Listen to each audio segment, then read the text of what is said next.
नमस्कार बच्चों। आइए आज हम लोग सीबीएसई बोर्ड 9 के में रामधारी सिंह दिनकर के कविता गीत अगीत के आगे के अंश को पढ़ते हैं। बच्चों, आप पुस्तक अवश्य खोल लें, क्योंकि पुस्तक खोलने पे सामने शब्द होते हैं तो अर्थ थोड़ी अच्छे से समझ में आते हैं। चलिए मैं कविता पढ़ती हूँ। पुस्तक मेरे सामने भी है। दो प्रेमी हैं यहाँ, एक जब बड़ी सांझ आल्हा गाता है। दो प्रेमी, एक जब बड़े सांझ आल्हा गाता है।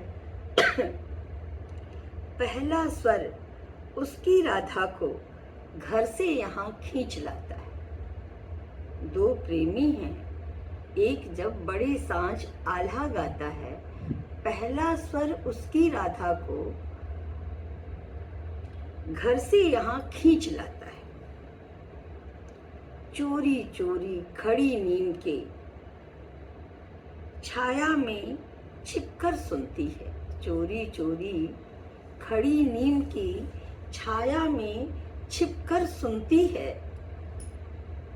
हुई न क्यों मैं कड़ी गीत की, हुई न क्यों मैं कड़ी गीत की, विधना यूं मन में गुनती है। वह गाता पर किसी वेग से फूल रहा इसका अंतस है। गीत अगीत कौन सुंदर है। दो प्रेमी हैं यहाँ, दो प्रेमी हैं यहाँ, एक जब बड़े सांझ आल्हा गाता है।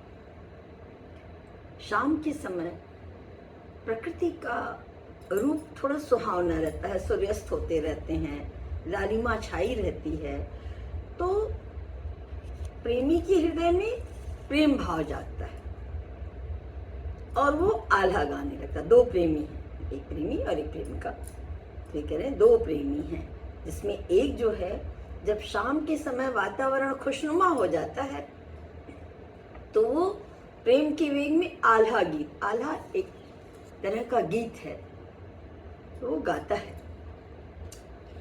पहला स्वर उसकी राधा को घर से यहाँ खींच लाता है। जब वो गाता है तो उसके गीत की धुन पर बिल्कुल मुग्ध हुई उसकी राधा, अर्थात उसकी प्रेमिका। राधा का मतलब यहाँ बेटा कृष्ण की राधा नहीं है, उस प्रेमी की राधा, उस प्रेमी की प्रेमिका अपने घर से उस गीत की धुन पर मुग्ध हुई वहां आ जाती है। चोरी चोरी, लेकिन वो तो धुन में गा रहा है, लेकिन चूंकि ये लड़की है तो ये सामने नहीं गा सकती है। तो क्या करती, चोरी चोरी खड़ी नीम की छाया में चुपचाप खड़ी है, चोरी से खड़ी है और उसके गीत को सुनकर उस पर मुग्ध हो रही है और कहती है कि मैं कड़ी गीत की क्यों न हुई। विधना, विधाता से, ईश्वर से कहती है कि मैं इसके गीत की कड़ी का अर्थ बेटा पक्ति, मैं इसकी गीत की पक्ति क्यों नहीं बन गई। अर्थात ये तो अपने मन की भावनाओं को व्यक्त कर ले रहा है, गा ले रहा है और उसके हृदय में प्रेम के भाव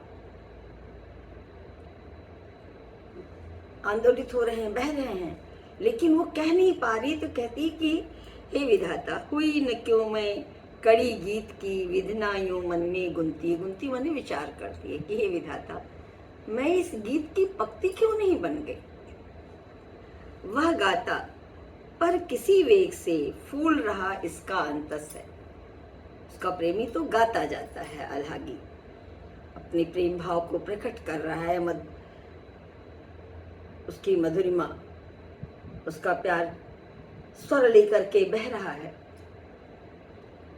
और उस प्रेम भरे गीत को सुनकर के इसका अंतस, उस प्रेमिका का अंतस हृदय जो है वो प्रेम भाव से फूल रहा है, उसमें प्रेम की धारा प्रवाहित हो रही है, लेकिन वो मौन है, वह बोल नहीं पा रही है, कह नहीं पा रही है, व्यक्त नहीं कर पा रही है, लेकिन वो गीत, वो मनोदशा उसके हृदय में, उसके अंतस में, उसके हृदय में बह रही है। कवि पूछते हैं कि गीत अगीत कौन सुंदर है, कि इसमें वो गीत जो आल्हा गीत गा रहा है, जिसकी मधुरिमा, जिसकी स्वर लहरी पूरे वातावरण में गूंज रही है, वह सुंदर है, या उस प्रेमिका के हृदय में जो प्रेम की भावनाएं बह रही हैं, जो मुखरित तो नहीं है लेकिन एक मधुर गीत, एक मधुर प्रेम भावना उसके हृदय में बह रही है, वह सुंदर है। इस गीत और अगीत में कौन सुंदर है, जो मुखरित है वो, या जो मौन है वह सुंदर। बच्चों, ये कविता पूरी होती है, इसके अर्थ को आप बार बार पढ़ें। चलिए आगे हम लोग इस पर कुछ प्रश्न उत्तर भी दें। बेटा, कुछ प्रश्नों को मैं समझा देती हूँ, आप देख लें। अगर आप अपने से लिखेंगे तो ये बहुत अच्छा होगा, क्योंकि मैं लेक्चरर के पद पर थी और मैं हमेशा बच्चों को अपने से ही लिखने का वो देती थी। क्योंकि आप मेरे सामने नहीं हैं, तो अगर आपको परेशानी होगी तो मैं लिख करके दे दूंगी बेटा, लेकिन आप कोशिश करें अपने से लिखने की, क्योंकि अपने से लिखेंगे तो आपको रटना नहीं पड़ेगा, आप स्वयं गाइड बन जाएंगे, किसी गाइड की आवश्यकता नहीं होगी। चलिए हम लोग कुछ प्रश्नों को देख लेते हैं। ऐसे आपके बोर्ड में आया हुआ है कि नदी का किनारों से कुछ कहते हुए बह जाने पर गुलाब क्या सोच रहा है। इससे संबंधित पंक्तियों को लिखिए।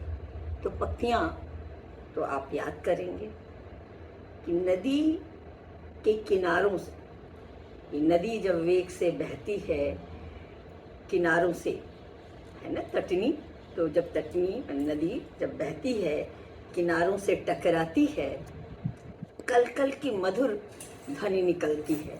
ऐसा लगता है कि वो अपने विरह को, अपनी भावनाओं को व्यक्त करते जा रही है। उस समय गुलाब अपने पे डाली पर बैठा हुआ सोचता है, गुलाब खिला हुआ गुलाब सोचता है कि विधाता ने अगर मुझे भी स्वर दिया होता तो मैं भी पतझड़ के समय जो मेरे दुख दर्द आए, वीरानी आई, उसको मैं भी कह लेता। तो इसमें जो नदी कल कल की ध्वनि करती हुई बहती जाती है, अपनी भावनाओं को व्यक्त कर रही है, वो सुंदर है, या गुलाब की भावनाएं अगीत सुंदर है। इस तरह, और आप उन पंक्तियों को, जो 2-4 पंक्तियां हैं, उसको लिख दीजिए, तब आपको नंबर मिलेंगे। फिर है, जब शुक गाता है, जब शुक गाता है तो शुकी के हृदय पर क्या प्रभाव पड़ता है। जब शुक का अर्थ होता पर्ण में पत्तों से छन करके, बेटा अगर पंक्तियां आप लिखेंगे तो नंबर अच्छा है, कि जब पत्तों से छन करके सूर्य की बसंती किरणें तोते के शरीर पर पड़ती हैं, तो प्रभातकालीन उन किरणों से वो सुख का अनुभव करता है और टे के स्वर में गाने लगता है। इधर घोंसले के अंदर तोती वो अंडे के ऊपर बैठी है, अंडा को से रही है, वो भी गाना चाहती है लेकिन वो गा नहीं पाती, क्योंकि उसके हृदय में प्रेम भाव जगते हैं, लेकिन साथ साथ वात्सल्य का भाव जगता है, और वो अंडे पर बैठी हुई प्रफुल्लित होती है तोते के गान को सुन करके। तो गीत सुंदर है या अगीत सुंदर। चलिए हम लोग अगला प्रश्न देखते हैं। प्रेमी जब गाता है तो प्रेमिका की क्या इच्छा होती है। तो ये कि शाम के समय वातावरण बहुत सुंदर है, लालिमा छाई रहती है, ये आप अपने से लिखेंगे, क्योंकि आप शाम को वातावरण तो देख लेते हैं।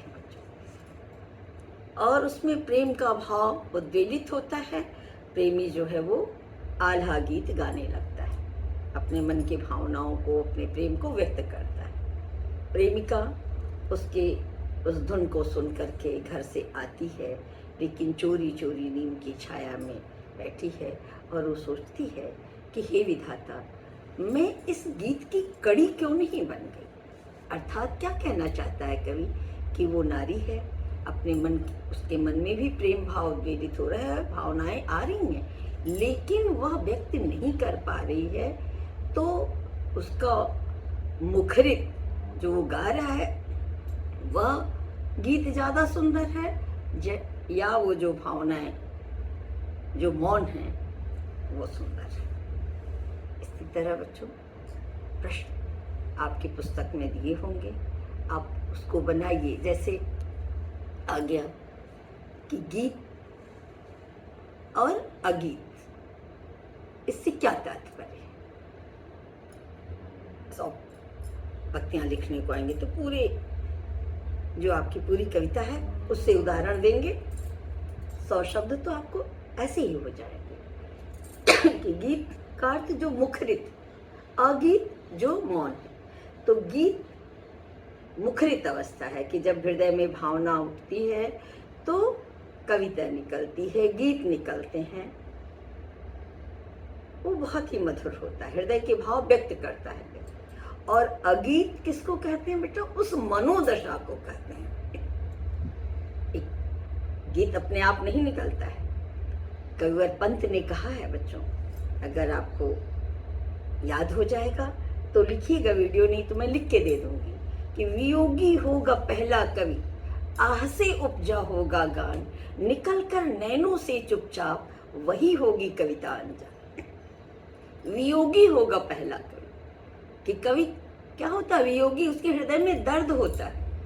आपने आदि कवि वाल्मीकि का नाम सुना होगा ना। क्रौंच पक्षी के एक जोड़े को बहेलिया मारता है और क्रौंची विलाप करती है, कवि का हृदय उद्वेलित होता है और वो श्लोक उनके मुख से फूटता है। ये आपको लिखना नहीं है, मैं आपको समझने के लिए बता रही हूँ कि गीत तभी निकलता है जब मन में भावनाएं होती हैं, या प्यार की हो, दुख की हो, दर्द की हो। तो जो गीत निकलने के पहले हृदय की मनोदशा है वो अगीत है।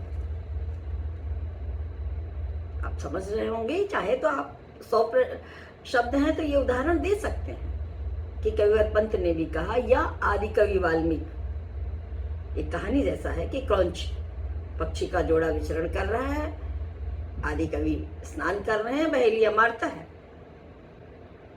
क्रौंच मर जाता है, क्रौंची विलाप करने लगती है और आदि कवि के मुख से पहला श्लोक निकलता है। तो जब मनोदशा, क्या हुआ, दर्द हुआ, श्लोक निकला। तो जो मनोदशा है, श्लोक निकलने के पहले की जो दशा है वो अगीत है, और जब श्लोक मुख से फूट पड़ा वो मुखरित हो गया, वो गीत। तो गीत अगीत मेरे समझ से बच्चों